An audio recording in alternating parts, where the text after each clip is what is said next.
विद्यार्थी मित्र हो, आज 22 डिसेंबर आपला महागणिती रामानुजन यांचा जन्मदिन यांच्याविषयी थोडेसे.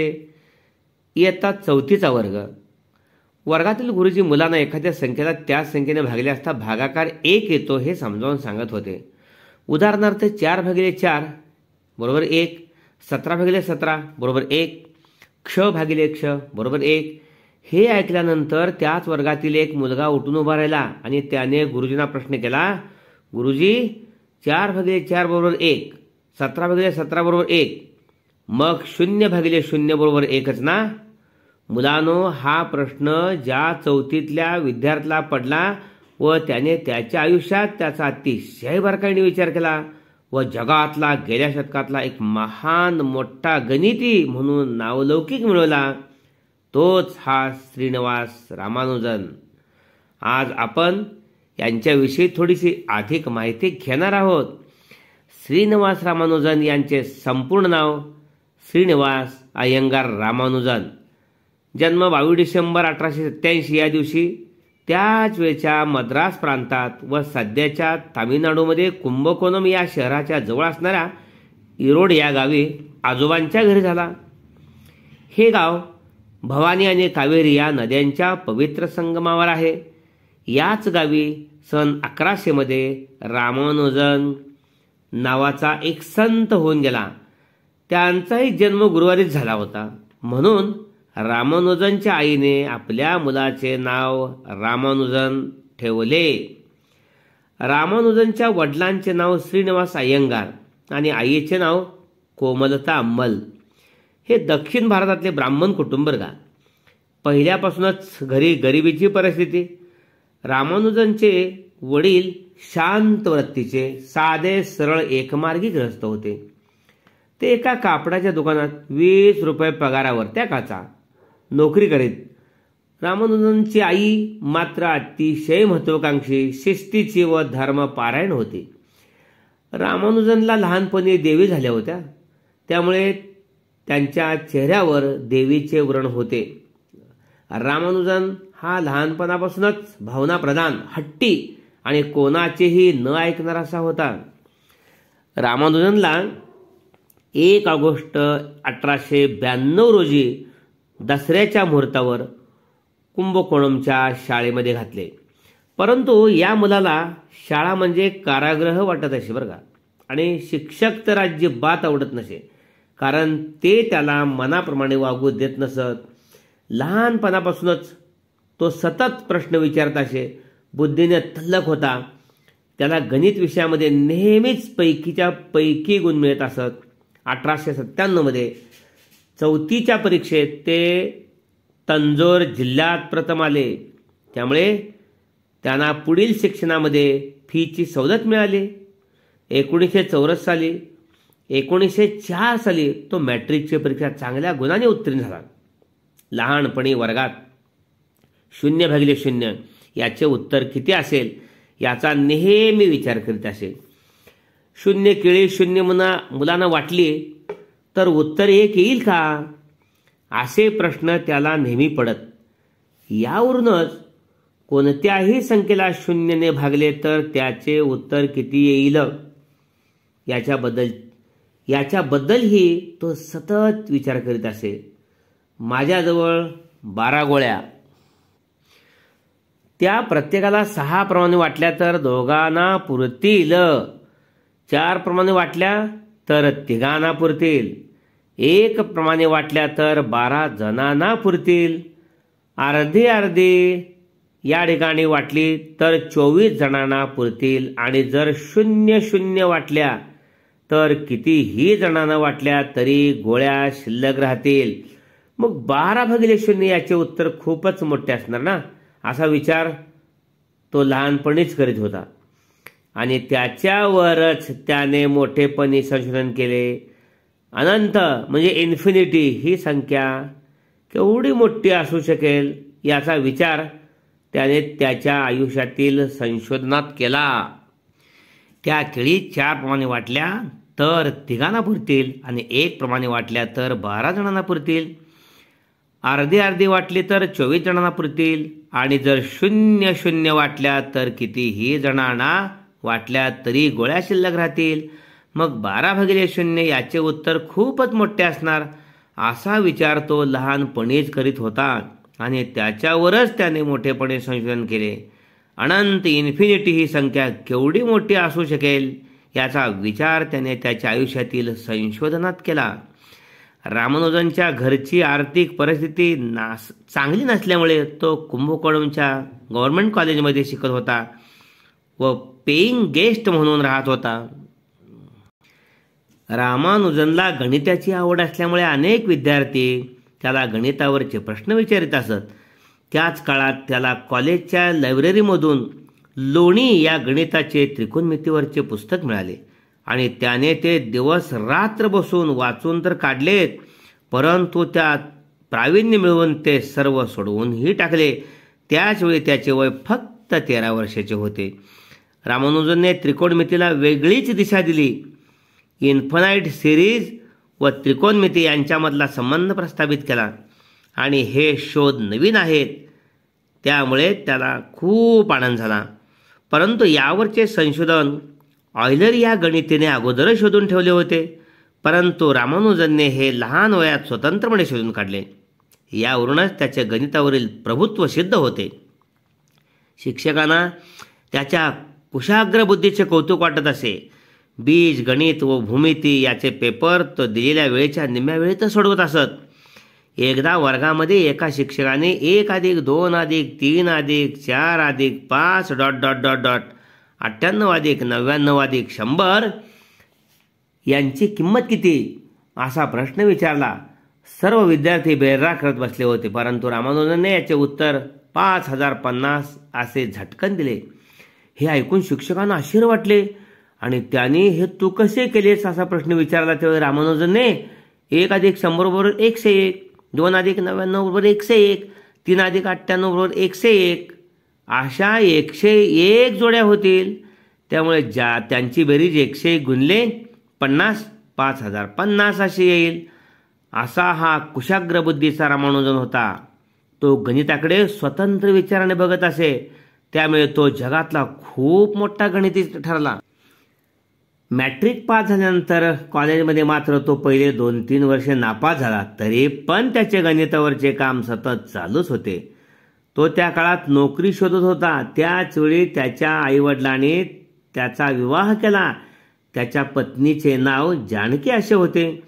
त्याचवेळी श्रीरामस्वामी अय्यर यांनी त्याला मद्रासला जाण्यास सांगितले. त्यावेळी रामचंद्र राव हे नेल्लोर जिल्ह्याचे कलेक्टर होते आणि त्यांच्याच सांगण्यावरून त्याला मद्रास पोर्ट ट्रस्टमध्ये महिना 25 रुपये या पगारावर कारकुनाची नोकरी मिळाली. रामचंद्र राव यांना या मुलाने गणितावर खूप काम करावे असे वाटत असे आणि रामानुजनची इच्छा होती. त्यामुळे नोकरीत तो त्याचे दिवसभराचे काम 1 तासात संपवत आणि उरलेल्या वेळात वाया गेलेल्या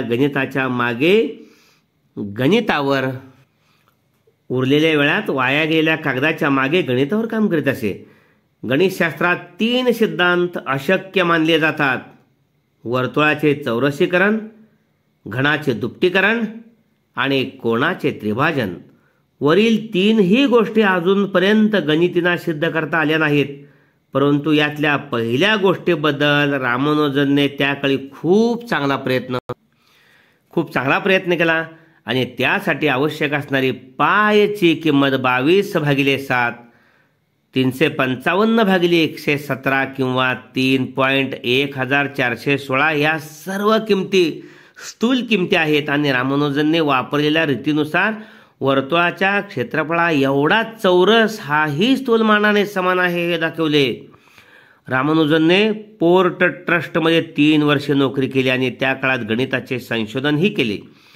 त्याने केलेली सूत्रे व श्रेणीच्या बेरजा त्यांनी त्यांच्या अनेक वह्या भरून गेल्या होत्या. त्यावर तो सतत विचार करीत असे. परंतु मी करीत असलेले काम योग्य आहे की नाही, मी लावलेले शोध बरोबर आहेत की नाहीत हे कोणाला तरी दाखवणे आवश्यक होते. थोडक्यात त्याला त्या काळात एका गुरुची गरज होती. याच वेळी प्रोफेसर शेषू अय्यर याने त्याचे संशोधन वाचले. त्याची कुशाग्र बुद्धिमत्ता पाहून ते अचंबित झाले, कारण त्यांनी त्याचे संशोधन वाचल्यानंतर हा एवढासा मुलगा मॅट्रिक झालेला इतका चांगला विचार करू शकतो, तेव्हा याला यशाचं अशाच एका चांगल्या गुरुची गरज आहे. नेमके याच वेळी इंग्लंडमध्ये प्रोफेसर हार्डी हे अविभाज्य संख्या व अनंत किंमत असलेल्या संख्येचे वर्गीकरण यावर संशोधन करत होते. रामानुजनच्या ऑफिसमध्ये सर फ्रान्सिस स्प्रिंग हे एक अधिकारी होते आणि त्यांच्या पाहण्यात रामानुजनचे लिखाण पडले. त्यांनी ते लिखाण श्री आल्फ्रेड वॉकर यांना दाखवले आणि त्या दोघांनी मिळून रामानुजनला त्याच्या लिखाणासंबंधीचे एक पत्र प्रोफेसर हार्डींना पाठवण्यास सांगितले आणि त्यानुसार रामानुजनने आपल्या संशोधनावर आधारित एक पत्र प्रोफेसर हार्डींना पाठवले. ते पत्र पाहून प्रोफेसर हार्डी अवाकच झाले. त्या पत्रात रामानुजनची नम्रता, आर्थिक परिस्थिती आणि गणितासंबंधातले संशोधन याचा उहापोह केला होता. या पत्रातच कमीत कमी गणितावरची 100 सूत्रे त्यांनी लिहून पाठवली होती आणि त्याच्या शुद्धताही दिल्या होत्या. ते सर्व प्रोफेसर हार्डींना सुद्धा समजणे अवघड जात होते. रामानुजनच्या आयुष्यात एक दिवस अतिशय आनंदाचा उगवला. त्याच दिवशी प्रोफेसर हार्डी यांनी रामानुजनला त्याने केलेल्या संशोधनावर उत्तेजनापर पत्र लिहिलं. त्यामध्ये त्यांनी रामानुजनचे अभिनंदनही केले होते, त्याच्या संशोधनाचे कौतुक केले होते आणि त्याने रामानुजनला त्याचे सर्व संशोधन घेऊन इंग्लंडला येण्यास सल्ला दिला होता.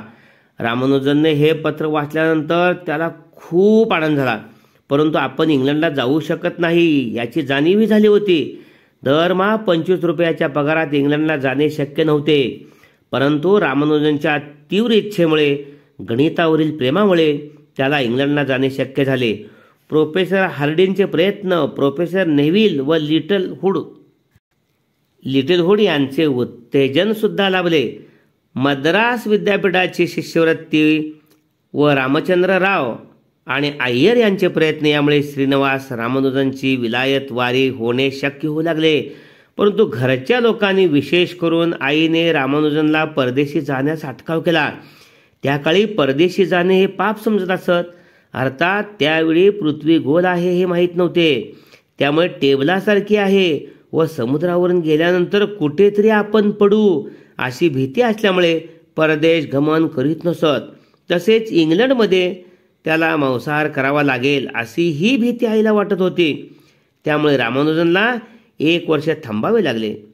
त्याने आईला मी मांसाहार खाणार नाही, अयोग्य वागणार नाही असे निक्षून सांगितले आणि नंतरच त्याला परदेशी जायला परवानगी मिळाली आणि रामानुजन इसवी सन 1914 रोजी केम्ब्रिज विश्वविद्यालयात दाखल झाला. तो इंग्लंडमध्ये 1914 ते 1918 4 वर्षे राहिला. प्रोफेसर हार्डीने त्याला केम्ब्रिजच्या ट्रिनिटी विद्यालयात नाव घालण्यास सांगितलं. तो केम्ब्रिजमध्ये हार्डींचा विद्यार्थी म्हणून 4 वर्षे राहिला. त्यात शेवटचे 1.5 वर्षे तो आजारीच होता. गणितशास्त्रातील महत्त्वाचे संशोधन त्याने याच काळात लिहिले आणि ते प्रसिद्ध सुद्धा झाले.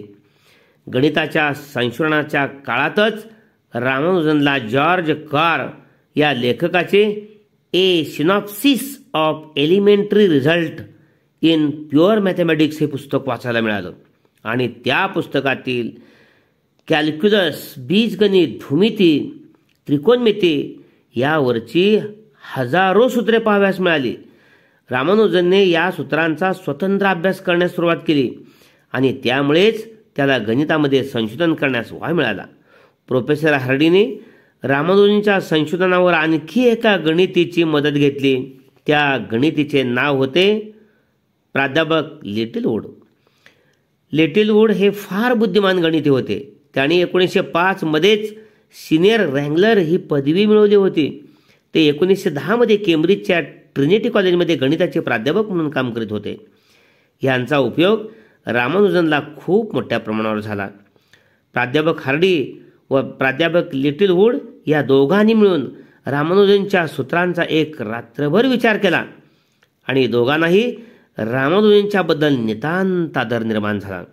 इंग्लंडमध्ये रामानुजनने आपल्या गणितावरचे संशोधन प्राध्यापक हार्डी व लिटिलवूड यांच्या मदतीने चालू ठेवले. त्याचे अनेक संशोधनपर लेख विविध मासिकामध्ये प्रसिद्ध झाले. यामुळे श्रीनिवास रामानुजनला केम्ब्रिज युनिव्हर्सिटीची BA ही पदवी मिळाली, रॉयल सोसायटीची फेलोशिप मिळाली आणि ट्रिनिटी कॉलेजचा फेलो होण्याचाही बहुमान मिळाला. केवळ गणितावरील संशोधनामुळे त्याला हे सर्व शक्य झाले. भारतामध्ये हा कॉलेजच्या पहिल्या वर्षाला पास न होऊ शकणारा विद्यार्थी इंग्लंडमध्ये मात्र चमकदार कामगिरी करून बसला, सहज करू शकला. रामानुजनची बुद्धिमत्तेची साक्ष देणारी एक घटना इंग्लंडमध्ये घडली. रामानुजन हा स्वतःचा स्वयंपाक स्वतः करीत असे. एक दिवशी सकाळी महालनोबिस हा रामानुजनचा मित्र त्याला भेटायला आला. रामानुजनचा स्वयंपाक चालू असतानाच महालनोबिसने येथे पडलेले एक मासिक वाचायला घेतले आणि त्यातील एक कोडे रामानुजनला घातले. ते कोडे असे होते: एका शहरातल्या रस्त्याच्या एका बाजूला असलेल्या घरांना 1, 2, 3 असे ओळीने क्रमांक दिलेले आहेत. या रस्त्यावर कमीत कमी 50 घरे आहेत व जास्तीत जास्त 500 घरे आहेत. यात माझ्या मित्राच्या घरच्या आधी असलेल्या सर्व घरांच्या क्रमांकांची बेरीज केली तर ती त्यानंतरच्या घराच्या क्रमांकांच्या बेरजे एवढी येते. तर माझ्या मित्राचा घर क्रमांक किती असेल? हे कोडे ऐकल्याबरोबर रामानुजनने त्या रस्त्यावर एकूण 288 घरे असली पाहिजेत असे सांगितले आणि मित्राच्या घरचा क्रमांक 204 असला पाहिजे. म्हणजेच 1 + 2 + 4 + ... + 202 + 203 बरोबर 205 + 206 + 207 ... ... 288. हे ऐकून महालनोबिस आश्चर्यचकित झाला. परंतु रामानुजनने याच्या पुढील ही माहिती सांगितली. तो म्हणाला, जर कमीत कमी घरची संख्या 50 नसती तर मित्राच्या घराचा क्रमांक 6 असता. कारण 1 + 2 + 3 + 4 + 5 बरोबर 6 + 8. हे उत्तर ऐकल्यावर महालनोबिस खूपच आश्चर्यचकित झाला. रामानुजनची गणितावरची ही अफाट बुद्धी पाहून तो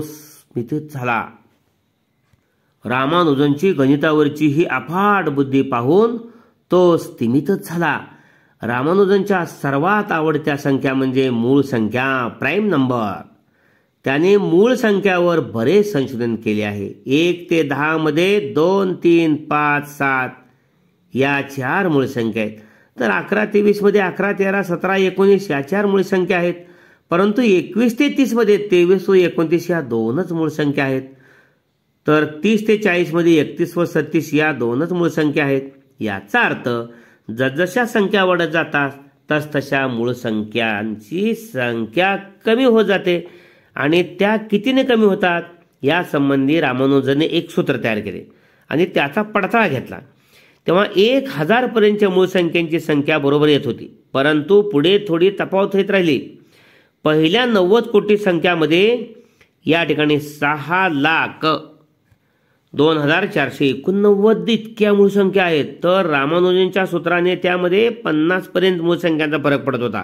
यावरून रामानुजनची विचार करण्याची आणि निष्कर्ष काढण्याची प्रचंड बुद्धिमत्ता होती हे सिद्ध झालं. रामानुजन आपल्या घरी महिन्यातून 3 ते 4 वेळा पत्र लिहित असे व आपण शाकाहारी आहोत, दररोज देवाची पूजा करतो वगैरे घरातल्यांना कळवित असे. पण 1915 मध्ये कंपोजिट नंबरवर एक शोध निबंध प्रसिद्ध झाला. तो शोध निबंध proceeding of the London mathematics society या मासिकात प्रसिद्ध झाला व त्यामुळे रामानुजन हा प्रचंड बुद्धिमत्तेचा आहे व स्वतंत्र विचार करणारा आहे याचा प्रत्यय सर्वांना आला. रामानुजनच्या या कामामुळे मद्रास विद्यापीठाने त्याला 250 पाऊंडाची शिष्यवृत्ती दिली व ट्रिनिटी कॉलेजमध्ये त्याला 60 पाऊंडची शिष्यवृत्ती दिली. रामानुजनच्या प्रसिद्ध झालेल्या काही शोध निबंधाची नावे खालीलप्रमाणे आहेत. Sum of definite integrals on certain infinite series, summation of certain series, on certain trigonometrical sum and their applications in the theory of numbers, a class of definite integers,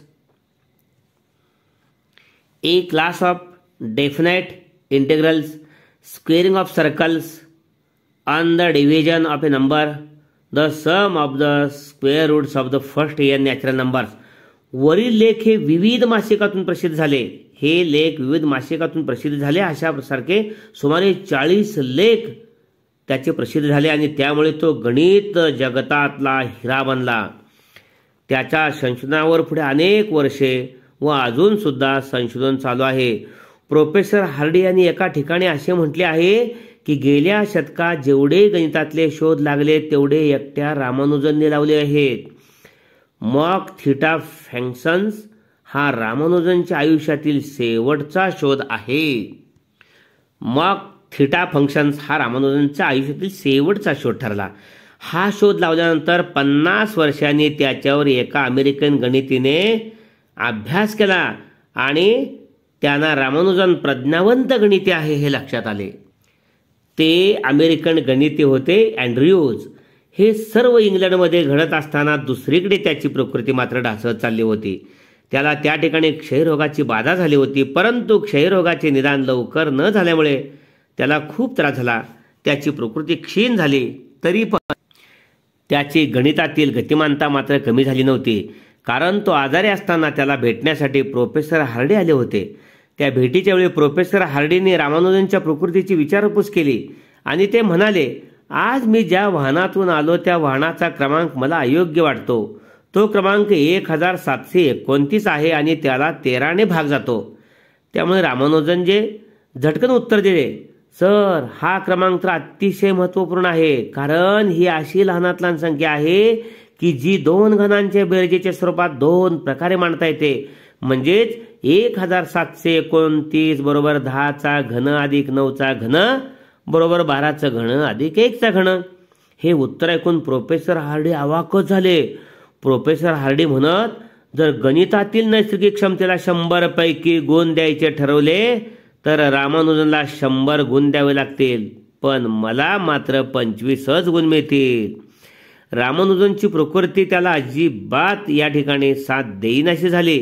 त्यामुळे त्याला भारतात परत पाठवण्याचा निर्णय घेतला व तो भारतात 27 मार्च 1919 रोजी परत आला.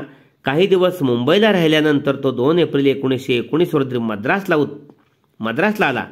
त्याच्यावर औषधोपचार चालूच होते, परंतु औषधाचा त्याच्यावर फारसा परिणाम होत नव्हता.